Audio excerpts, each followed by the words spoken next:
बच्चों, आज हम पढ़ने जा रहे हैं बाल राम कथा, जो कि वाल्मीकि द्वारा लिखित रामायण पर आधारित है और ये कक्षा 6 के बच्चों के लिए है। इसका पहला अध्याय है अवधपुरी में राम। नमस्कार सभी को, हिंदी कला केंद्र में आपका स्वागत है। अगर आप इस चैनल पर नए हैं तो पहले इसको सब्सक्राइब करें व बेल आइकन को दबाना ना भूलें ताकि नए वीडियो का नोटिफिकेशन सबसे पहले आपको मिले। यह कथा अवध की है और बहुत पुरानी है। अवध में सरयू नदी के किनारे एक अति सुंदर नगर था और नगर का नाम क्या था? अयोध्या। सही अर्थों में दर्शनीय यानी देखने लायक सुंदर नगर था, जिसका नाम था अयोध्या और जो कि सरयू नदी के किनारे पर स्थित था। भव्यता, जिसका अर्थ है सुंदरता, यानी सुंदरता में जैसे उसका दूसरा नाम हो। अयोध्या में केवल राजमहल भव्य नहीं था, अयोध्या में केवल राजमहल ही सुंदर नहीं था, उसकी एक एक इमारत, उसकी एक एक बिल्डिंग आलीशान थी। आलीशान का अर्थ होता है अत्यधिक शानदार। तो कहने का अर्थ था कि अयोध्या बहुत ही सुंदर नगर था। आम लोगों के घर भव्य थे, आम लोगों के घर भी सुंदर थे और राजमहल तो सुंदर था ही। सड़कें चौड़ी थी, सुंदर बाग बगीचे, पानी से लबालब भरे सरोवर, सरोवर का अर्थ है तालाब, तो पानी से लबालब पूरे भरे हुए तालाब थे। खेतों में लहराती हरियाली, हवा में हिलती फसलें, सरयू की लहरों के साथ खेलती, सरयू यहाँ पर नदी से अर्थ है, सरयू नदी की लहरों के साथ खेलती थी। अयोध्या हर तरह से संपन्न नगरी थी। कहने का अर्थ था कि अयोध्या में किसी चीज की कोई कमी नहीं थी, पूरी तरह से संपूर्ण नगरी थी। संपन्नता कोने अंतरे तक बिखरी हुई, यानी सभी लोग सुखी थे, सब समृद्ध थे, सबके पास धन दौलत थी, कोई कमी नहीं थी। दुख और विपन्नता, विपन्नता का अर्थ है गरीबी या अभाव आदि की अवस्था या भाव। तो कहने का अर्थ है कि अयोध्या नगरी में रहने वाला कोई भी व्यक्ति दुखी और गरीब नहीं था। दुख और विपन्नता को अयोध्या का पता नहीं मालूम था, यानी कोई भी व्यक्ति वहां पर दुखी और गरीब नहीं था, या उन्हें नगर की सीमा में प्रवेश की अनुमति नहीं थी। यानी पूरा नगर विलक्षण था। विलक्षण का अर्थ है लक्षण रहित, फंटास्टिक था, अद्भुत और मनोरम। मनोरम यानी बहुत ही प्यारा सुहावना नगर था। उसे ऐसा होना ही था। वह कौशल राज्य की राजधानी था। अयोध्या किसकी राजधानी था? कौशल राज्य की राजधानी था। राजा दशरथ वहीं रहते थे, यानी अयोध्या के राजा कौन थे? राजा दशरथ। उनके राज में दुख का भला क्या काम? राजा दशरथ कुशल योद्धा और न्याय प्रिय शासक थे। राजा दशरथ कुशल योद्धा यानी अपने काम में निपुण और न्याय प्रिय शासक थे। महाराज अज के पुत्र, तो राजा दशरथ महाराज अज के पुत्र थे, यानी महाराज अज राजा दशरथ के पिताजी थे। महाराज रघु के वंशज, रघुकुल के उत्तराधिकारी। रघुकुल की रीति नीति का प्रभाव हर जगह दिखाई देता था। सुख समृद्धि से लेकर बात व्यवहार तक सब जगह रघुकुल की रीति नीति का प्रभाव पूरे नगर में दिखाई देता था। सुख समृद्धि से लेकर उनके बात करने के तौर तरीके तक। लोग मर्यादाओं का पालन करते थे, सदाचारी थे, सदाचारी यानी अच्छे आचरण वाले थे। पवित्रता और शांति हर जगह थी, नगर में भी और लोगों के मन में भी, सब जगह शांति और पवित्रता छाई हुई थी। राजा दशरथ यशस्वी थे, उन्हें किसी चीज की कमी नहीं थी। राज सुख था, कमी होने का प्रश्न ही नहीं था। लेकिन उन्हें एक दुख था। क्या दुख था? छोटा सा दुख, मन के एक कोने में छिपा हुआ। वह रह रहकर उभर आता था, यानी उनके सामने आता था, उन्हें सालता रहता था। सालता का अर्थ होता है चुभना या पीड़ा पहुंचाना। तो एक छोटा सा दुख था जो रह रहकर उनके मन में आता था, जो उन्हें पीड़ा पहुंचाता रहता था। क्या दुख था? उनके कोई संतान नहीं थी। आयु लगातार बढ़ती जा रही थी। उनकी 3 रानियां थी। राजा दशरथ के कितनी रानियां थी? 3। क्या नाम थे उनके? कौशल्या, सुमित्रा और कैकेयी। रानियों के मन में भी बस यही एक दुख था, रानियों के पास भी यही एक दुख था कि उनके कोई संतान नहीं है, संतान की कमी, बस उनके मन में भी यही दुख था। जीवन सूना सूना लगता था। राजा दशरथ से रानियों की बातचीत प्राय इसी विषय पर आकर रुक जाती थी। राजा दशरथ की चिंता बढ़ती जा रही थी। बहुत सोच विचार कर महाराज दशरथ ने इस संबंध में वशिष्ठ मुनि से चर्चा की।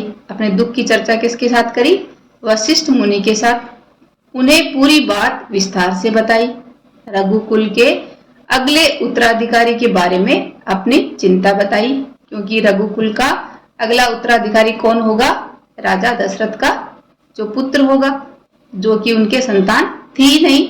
इसलिए उन्होंने अपनी चिंता बताई कि मेरे बाद मेरा उत्तराधिकारी कौन बनेगा। मुनि वशिष्ठ राजा दशरथ की चिंता समझते थे। उन्होंने दशरथ को यज्ञ करने की सलाह दी।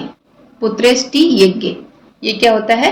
पुत्रेष्टि यज्ञ का अर्थ होता है उत्तम संतान प्राप्त करने का यज्ञ। ये करने की सलाह दी। महर्षि ने कहा, आप पुत्रेष्टि यज्ञ करें। महाराज, आपकी इच्छा अवश्य पूरी होगी। अगर आप ये पुत्रेष्टि यज्ञ करेंगे तो आपकी इच्छा जरूर पूरी होगी। यज्ञ महान तपस्वी ऋष्यशृंग की देखरेख में हुआ। महान यज्ञ को किसने करवाया? तपस्वी ऋष्यशृंग ने। पूरा नगर उसकी तैयारी में लगा हुआ था। यज्ञशाला सरयू नदी के किनारे बनाई गई। यज्ञ में अनेक राजाओं को निमंत्रित किया गया, यानी उनको बुलाया गया। तमाम ऋषि मुनि पधारे। शंख ध्वनि और मंत्रोच्चार के बीच एक एक कर सबने आहुति डाली। जब यज्ञ हुआ तो चारों तरफ शंख ध्वनि हुई और मंत्रों का उच्चारण किया गया और इसके बीच सबने आहुति डाली। आहुति का अर्थ होता है यज्ञ या हवन में अग्नि को समर्पित की जाने वाली वस्तु। तो सभी ने उस हवन में वो चीजें डाली। अंतिम आहुति राजा दशरथ की थी। यज्ञ पूरा हुआ। अग्नि के देवता ने महाराज दशरथ को आशीर्वाद दिया। यज्ञ से प्रसन्न होकर अग्नि के देवता ने महाराज दशरथ को आशीर्वाद दिया। कुछ समय बाद दशरथ की इच्छा पूरी हुई। तीनों रानियां पुत्रवती हुई, यानी तीनों रानियों को पुत्र हुए। महारानी कौशल्या ने राम को जन्म दिया। चैत्र माह की नवमी के दिन रानी सुमित्रा के 2 पुत्र हुए। उनके नाम क्या थे? लक्ष्मण और शत्रुघ्न। रानी कैकेयी के पुत्र का नाम भरत रखा गया। तो इस तरह राजा दशरथ के 4 पुत्र हुए, राम, लक्ष्मण, शत्रुघ्न और भरत। राजमहल में खुशी छा गई। नगर में बधाइयां बजने लगी, मंगल गीत गाए गए। हर ओर खुशी, उत्सव जैसा दृश्य। चारों तरफ उत्सव जैसा माहौल था, क्योंकि राजा दशरथ प्रसन्न थे, खुश थे। उनकी मनोकामना यानी उनके जो मन की इच्छा थी वह पूरी हुई। प्रजा प्रसन्न थी, उनकी प्रजा भी प्रसन्न थी कि दशरथ की चिंता दूर हुई। नगर में बड़ा समारोह आयोजित किया गया धूमधाम से। आयोजन में दूर दूर से लोग आए। राजा दशरथ ने सबको पूरा सम्मान दिया, उन्हें कपड़े, अनाज और धन देकर विदा किया। तो इस तरह राजा दशरथ ने नगर में समारोह आयोजित किया, जिसको बड़े ही धूमधाम से मनाया। चारों राजकुमार धीरे धीरे बड़े हुए। वे बहुत सुंदर थे। सुदर्शन, सुदर्शन का अर्थ होता है सुंदर, यानी अच्छे और भले दिखने वाले थे। साथ खेलने निकलते तो लोग उन्हें देखते रह जाते, क्योंकि वो बहुत सुंदर थे। आंखें उनसे हटती ही नहीं थी। चारों भाइयों में आपस में बहुत प्रेम था। वे अपने बड़े भाई राम की आज्ञा मानते थे, यानी राम का कहना मानते थे। खेल कूद में लक्ष्मण प्राय राम के साथ रहते। भरत और शत्रुघ्न की एक अलग जोड़ी थी। तो चारों की 2 अलग अलग जोड़ी बन गई, जिसमें राम और लक्ष्मण साथ में रहते और भरत और शत्रुघ्न एक अलग जोड़ी में रहते। और बड़े होने पर राजकुमारों को शिक्षा दीक्षा के लिए भेजा गया। उन्होंने कुशल और अपनी विद्या में दक्ष गुरुजनों से ज्ञान अर्जित किया। दक्ष यानी जो अपने ज्ञान में कुशल या निपुण थे, ऐसे गुरुओं से उन्होंने ज्ञान ग्रहण किया, शास्त्रों का अध्ययन किया, शस्त्र विद्या सीखी। चारों राजकुमार कुशाग्र बुद्धि के थे। कुशाग्र बुद्धि यानी अत्यंत तीव्र बुद्धि वाले थे। जल्द ही सब विद्याओं में पारंगत हो गए। पारंगत यानी सब विद्याओं में निपुण हो गए। अत्यधिक ज्ञान प्राप्त करने वाला पारंगत कहलाता, तो सारी विद्याओं में वो निपुण हो गए। राम इसमें सर्वोपरि थे। सर्वोपरि का अर्थ होता है कि राम इन सब में सबसे ऊपर या सबसे बढ़कर थे। उनमें कई अन्य गुण भी थे। कैसे गुण थे? विवेक, शालीनता और न्यायप्रियता, ये राम में गुण थे। राजा दशरथ को राम सबसे अधिक प्रिय थे, क्योंकि ज्येष्ठ पुत्र होने के कारण। ज्येष्ठ पुत्र का अर्थ होता है उम्र में सबसे बड़ा बेटा। तो एक तो राम राजा दशरथ के सबसे बड़े बेटे थे, साथ ही इन मानवीय गुणों के कारण भी, साथ ही उनमें विवेक, शालीनता और न्यायप्रियता जैसे मानवीय गुण भी थे, इसलिए राजा दशरथ को राम सबसे अधिक प्रिय थे। तो बच्चों, आपके लिए एक सवाल है कि राम राजा दशरथ को सबसे अधिक प्रिय क्यों थे? इसका उत्तर आप मुझे कमेंट बॉक्स में लिखकर बताना। राजकुमार कुछ और बड़े हुए, विवाह योग्य, इतने बड़े कि वो विवाह योग्य हो गए, विवाह की उम्र में पहुंच गए। नगर में इसकी चर्चा होने लगी, यानी बातचीत होने लगी। महाराज दशरथ भी ऐसा ही चाहते थे, अपनी संतानों के लिए सुयोग्य वधुएं, सुयोग्य यानी उनके काबिल दुल्हन चाहते थे। परिजनों, जो उनके रिश्तेदार थे, उनमें चर्चा पहले से ही हो रही थी। बाद में पुरोहितों को भी इसमें शामिल कर लिया गया। सभी लोग इस बारे में चर्चा करने लगे। अयोध्या का राजमहल। एक दिन ऐसी ही चर्चा चल रही थी, यानी अयोध्या के राजमहल में ऐसी ही चर्चा चल रही थी। गहन मंत्रणा यानी गहरी बातचीत चल रही थी। तभी एक द्वारपाल घबराया हुआ अंदर आया। उसने सूचना दी कि महर्षि विश्वामित्र पधारे हैं।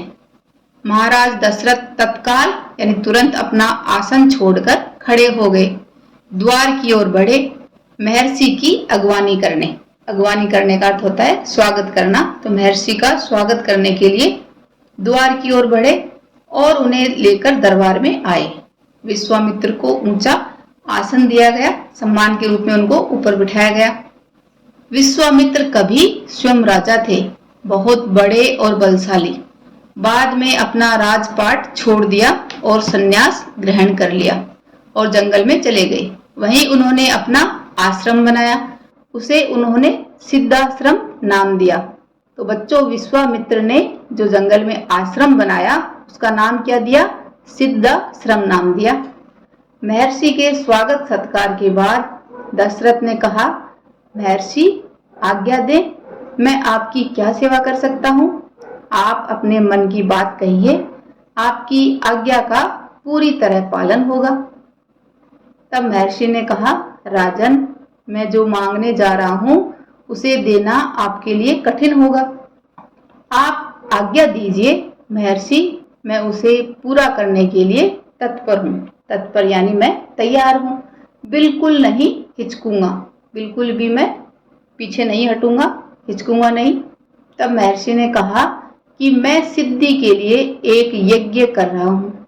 अनुष्ठान लगभग पूरा हो गया है, लेकिन 2 राक्षस उसमें बाधा डाल रहे हैं, यानी मुझे परेशान कर रहे हैं, उसको पूरा नहीं होने दे रहे हैं। मैं जानता हूं कि उन राक्षसों को केवल एक ही व्यक्ति मार सकता है, और वह कौन है? वह राम है। आप अपने ज्येष्ठ पुत्र यानी सबसे बड़े पुत्र को मुझे दे दें ताकि यज्ञ पूरा हो, ऐसा विश्वामित्र ने कहा। दशरथ पर जैसे बिजली गिर पड़ी। ये बात सुनकर राजा दशरथ पर ऐसे लगा मानो बिजली गिर पड़ी। बिजली गिरना बच्चों, ये एक मुहावरा है जिसका अर्थ है घोर विपत्ति आना। वह अचकचा गए। उन्हें उम्मीद ही नहीं थी कि मुनिवर उनसे राम को मांग लेंगे, उनके ज्येष्ठ पुत्र, उनके सबसे प्रिय। ये सोचकर दशरथ चिंता में पड़ गए, क्योंकि उन्होंने ये ऐसी उम्मीद ही नहीं करी थी कि मुनिवर उनसे उनके सबसे बड़े बेटे, जो कि उनको सबसे प्रिय हैं, उनको मांग लेंगे। विश्वामित्र दशरथ की दुविधा समझ रहे थे। दुविधा यानी जो वो असमंजस में थे, ये बात वो समझ रहे थे, पर उन्होंने कहा मैं राम को केवल कुछ दिनों के लिए मांग रहा हूँ। यज्ञ 10 दिन में संपन्न हो जाएगा, यानी 10 दिन में पूरा हो जाएगा। महाराज दशरथ दुखी हो गए। पुत्र वियोग, अलग होना, तो अपने पुत्र से अलग होने की आशंका, जिसका अर्थ है संदेह या शक से ही वो कांप उठे। ये सोचकर ही कि मैं अपने पुत्र से दूर रहूंगा, ये सोचकर ही वो कांप उठे। दरबार में सन्नाटा छा गया, एकदम शांति छा गई। दशरथ की दशा देखकर मंत्री चिंतित थे, पर चुप थे। महर्षि वशिष्ठ शांत थे। इतने में दशरथ कांप कर बेहोश हो गए। होश आया तो डर ने उन्हें फिर जकड़ लिया। होश आए तो फिर उन्हें इसी बात की चिंता हुई, डर लगा, तो फिर से मूर्छित होकर दोबारा गिर पड़े। मूर्छित होना का अर्थ है बेहोश होना, तो दोबारा बेहोश होकर गिर पड़े। संज्ञा सुनने पड़े रहे और बिना हिले डुले वहीं पड़े रहे। महर्षि विश्वामित्र का क्रोध बढ़ता जा रहा था। दरबार सशंकित था। सशंकित का अर्थ है भयभीत या सभी लोग डरे हुए थे। किस बात से? किसी अनिष्ट की आशंका से। अनिष्ट का अर्थ है अशुभ और आशंका का अर्थ है संदेह या भय। तो किसी अशुभ के भय से वो सारे डर गए थे। वे कुछ समझ नहीं पा रहे थे। महर्षि और महाराज के बीच संवाद यानी उनकी जो बातचीत थी में कुछ बोलना उचित भी नहीं था। मुनि वशिष्ठ चुपचाप आकर महाराज दशरथ के पास खड़े हो गए। थोड़ी देर बाद दशरथ उठे। स्वयं को संभालते हुए उन्होंने महर्षि से विनती की, उनसे रिक्वेस्ट की, क्या महामुनि, मेरा राम तो अभी 16 वर्ष का भी नहीं हुआ, यानी अभी 16 इयर्स का भी नहीं हुआ है। वह राक्षसों से कैसे लड़ेगा? और राक्षस मायावी हैं। मायावी का अर्थ होता है अनेक प्रकार की माया रचने वाला व्यक्ति। तो वो अपना रूप अलग तरह से बदल सकते हैं, तो वह उनका छल कपट कैसे समझेगा? उन्हें कैसे मारेगा? इससे अच्छा तो यही होगा कि आप मेरी सेना ले जाएं, मैं स्वयं आपके साथ चलूं, राक्षसों से युद्ध करूं। राजा दशरथ ने कहा कि मैं अपनी सेना के साथ खुद चलने के लिए तैयार हूं, लेकिन आप मेरे बेटे को छोड़ दीजिए, क्योंकि अभी वह उम्र में छोटा है और राक्षसी क्या है, मायावी हैं, वो उनके छल कपट को नहीं समझ पाएगा। ऐसा राजा दशरथ को डर लग रहा था। महर्षि विश्वामित्र ने कोई प्रतिक्रिया व्यक्त नहीं की। व्यक्त करना का अर्थ है कहना या बोलना, कुछ नहीं बोले। क्रोधित थे, बहुत गुस्सा था, पर उसे व्यक्त नहीं कर रहे थे, गुस्से को भी दिखा नहीं रहे थे, क्योंकि उन्हें अपने यज्ञ के नियम याद थे कि क्रोध करने से यज्ञ खंडित हो जाता है और उनका अनुष्ठान अधूरा रह जाता। इसलिए उन्होंने कोई प्रतिक्रिया भी नहीं व्यक्त की और गुस्सा भी नहीं दिखाया। मैं राम के बिना नहीं रह सकता महामुनि, एक पल भी नहीं। आप राम को छोड़कर जो चाहे मांग ले, उसे मत ले जाइए। मैं राम को नहीं दूंगा, बिल्कुल नहीं। वह मेरी बुढ़ापे की संतान है, मैं उससे बहुत प्रेम करता हूँ। महर्षि का क्रोध भभक उठा। ये सुनकर महर्षि को क्रोध आ गया। दरबार, मंत्रीगण और ऋषि मुनि सकते में आ गए। आप रघुकुल की रीति तोड़ रहे हैं राजन, वचन देकर पीछे हट रहे हैं। यह बर्ताव यानी आपका जो ये व्यवहार है, ये कुल के विनाश का सूचक है। विनाश यानी आपके कुल के बर्बादी का सूचक है कि आपने पहले वादा किया था और आप इस बात पर अपने वचन से पीछे हट रहे हैं। आप जानते हैं कि मैं स्वयं दुष्ट राक्षसों का संहार कर सकता हूँ। संहार का अर्थ है सर्वनाश करना।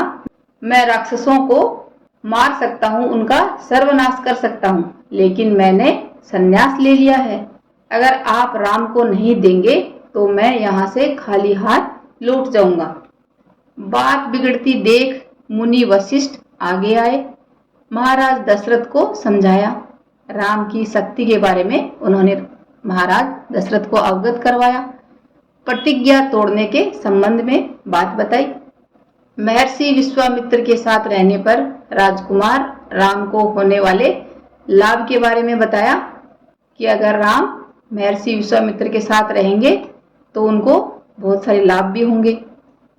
राजन, आपको अपना वचन पूरा करना चाहिए।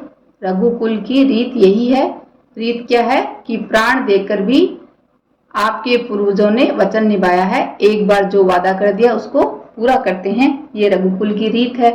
तो आपके पूर्वजों ने भी अपनी प्राण यानी अपनी जान की बाजी देकर भी अपने वचनों को निभाया है, तो आप भी ऐसा ही कीजिए। आप राम की चिंता न करें। महर्षि के होते उनका कोई कुछ नहीं बिगाड़ सकता, ऐसा महाराजा दशरथ को आश्वासन दिया। महाराज दशरथ की चिंता कुछ कम हुई, पर मन अभी भी खिन्न था। खिन्न का अर्थ है दुखी या उदास था।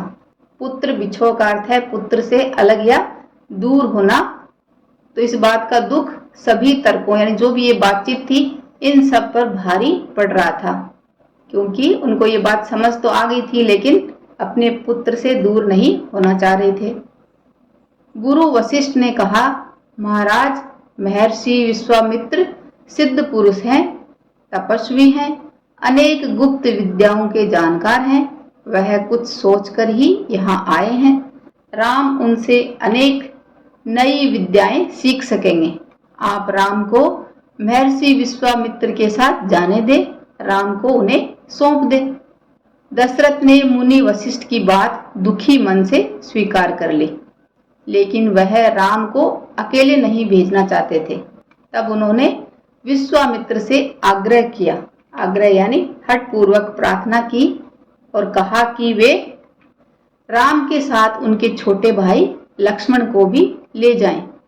महर्षि विश्वामित्र ने महाराज दशरथ का यह आग्रह स्वीकार कर लिया, उनकी ये बात स्वीकार कर ली। तब राम और लक्ष्मण को तत्काल दरबार में बुलाया गया। महाराज दशरथ ने उन्हें अपने निर्णय की सूचना दी। निर्णय क्या था कि आपको महर्षि विश्वामित्र के साथ दोनों भाइयों को जाना है। महाराज दशरथ ने उन्हें अपने निर्णय की सूचना दी। निर्णय क्या था कि राम और लक्ष्मण को महर्षि विश्वामित्र के साथ जाना है। तब दोनों भाइयों ने उसे सहर्ष का अर्थ है तुरंत यानी सरलता से स्वीकार कर लिया, सिर झुकाकर और आदर सहित। इसकी सूचना माता कौशल्या को दी गई। बताया गया कि राम और लक्ष्मण वन जा रहे हैं महर्षि विश्वामित्र के साथ। नितांत का अर्थ है एकदम पूरी तरह या बहुत अधिक गंभीर माहौल में स्वस्ति वचन हुआ। स्वस्ति सु प्लस अस्ति यानी कल्याण हो, ऐसा पाठ किया गया। स्वस्ति मंत्र का पाठ करने की प्रक्रिया स्वस्ति वचन कहलाता है। तो ये सब हुआ, शंख ध्वनि हुई, नगाड़े बजे, लेकिन माहौल कैसा था, एकदम से गंभीर माहौल था, खुश नहीं थे कोई भी। महाराज दशरथ ने भावुक यानी इमोशनल होकर दोनों पुत्रों का मस्तक, उनका माथा चूमकर उन्हें महर्षि को सौंप दिया। दोनों राजकुमार बिना विलंब किए, विलंब का अर्थ है बिना देर किए, महर्षि के साथ चल पड़े बीहड़ और भयानक जंगलों की ओर। विश्वामित्र आगे आगे चल रहे थे, राम उनके पीछे थे। लक्ष्मण राम से 2 कदम पीछे, अपने धनुष संभाले हुए और पीठ पर तुणीर बांधे। तुणीर का अर्थ होता है अपने पीठ पर तरकस बांधे हुए और कमर में तलवारें लटकाए। तो इस तरह बच्चों अयोध्या में राम अध्याय पूरा हुआ। अगला अध्याय जंगल और जनकपुर पढ़ेंगे। आगे बढ़ने से पहले हमने जो ये पाठ पढ़ा है, इससे आपके लिए कुछ सवाल हैं जो आप मुझे कमेंट बॉक्स में लिखकर बताना। सिर्फ आपको इनके उत्तर लिखने हैं। अयोध्या कौन सी नदी के किनारे बसा हुआ है? अयोध्या किस राज्य की राजधानी है? राजा दशरथ की तीनों रानियों के नाम क्या थे? राजा दशरथ के सबसे प्रिय पुत्र का नाम क्या था? विश्वामित्र ने जंगल में जो आश्रम बनाया उसे क्या नाम दिया? सुझावों व सुधारों के लिए बच्चों कमेंट बॉक्स में लिखें। अगर हमारे वीडियो बन ही रहे हैं आपके फेवरेट, तो फिर क्यों ना करें इनको लाइक, सब्सक्राइब और रिकमेंड। हमें और बेहतर बनाने के लिए आप कर सकते हैं कमेंट। धन्यवाद।